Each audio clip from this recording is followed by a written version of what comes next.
Asan si Mimay? Mimay. Anak, nandito na si Mami. Anak.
Mami, sino po sila?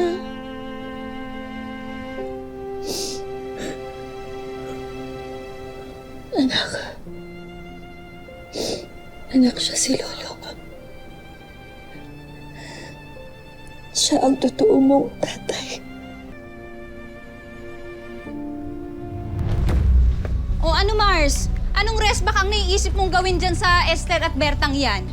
Eh sila lang naman yung may motibong siraan ka eh. O yan, tignan Ano mo. ba yan? Nagpipesta na ka online, no?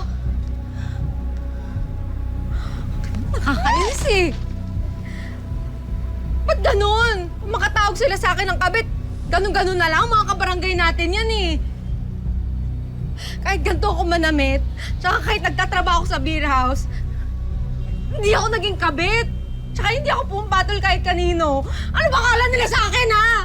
Uy, Mars! Mars, kalma. Ako yung kausap mo. Eh, nakakainis kasi! Ano ba kasing ginawa ko? Dahil ba binangga ko yung Esther na yan? Ano, dapat ba nanahimik na lang ako? Mars, alam mo, Mars, never naman naging mali na manindigan ka sa tama. Tsaka tama lang yan na binangga mo yung Esther na yan. Hayaan mo, dadating din yung oras na malalaman nilang lahat yung totoo. Tsaka malalaman nila kung gaano kasama yung ugali ng Esther na yan. Sama mo na yung si Berto, nakakainis talaga yung mga ugali eh.